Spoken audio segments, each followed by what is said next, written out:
سلامونه د سبا نیوز کتونکو د نن ورځې تازه او مهمو خبرونو ته ښه راغلئ. پاکستان کې د افغان کډوالو د ایستلو لړۍ چټکه سوې ده. کارت لرونکي افغانانو ته هم ویلې سوي دي چې له ملکه ووځي او خپل وطن ته لاړ سي.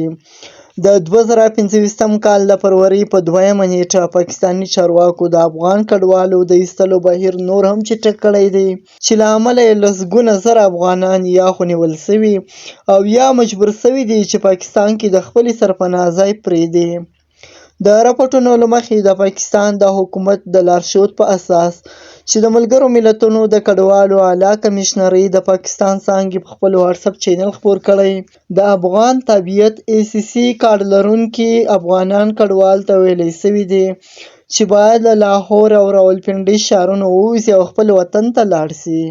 که څه هم پاکستان کې د رجسټریشن د ثبوت POR کارت لرونکي افغان کډوالو ته د روان کال د جون تر 13مې نیټې پورې د پاتې کېدو مهلت ورکوی سوی و، خو هغوی ته هم د یادو ښارونو پرېښودلو لارښوونه سوې وه.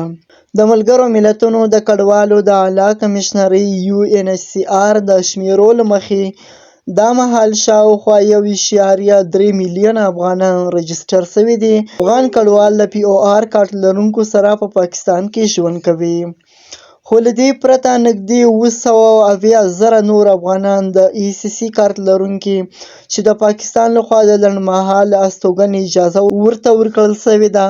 د بېلابېلو سرچینو د راپورونو له مخې له 400,000 نه تر 700,000 پورې افغانان په پاکستان کې بې اسناده یا غیر قانوني ژوند کوي.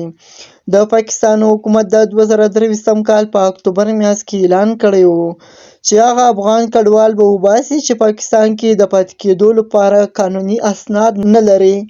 پاکستاني چارواکو ویلي دي دا پریکړه د امنیت او اقتصادي ستونزو له امله کړې ده، ځکه چې د دوی په وینا ځینې افغان کډوال د ناقانونه فعالیتونو لکه ترهګري، نشه یي توکو قاچاق او جرمونو کې ښکېل دي.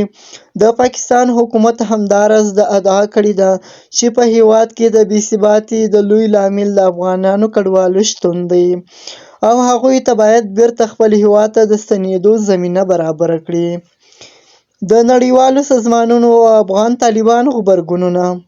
د ملګرو ملتونو د کډوالو اعلی کمیشنرۍ UNHCR او د کډوالو نړیوال سازمان IOM د پاکستان له حکومت څخه غوښتنه کړې ده چې د افغان کډوالو د ایستلو بهیر په بشردوستانه او منظمه توګه ترسره کړي.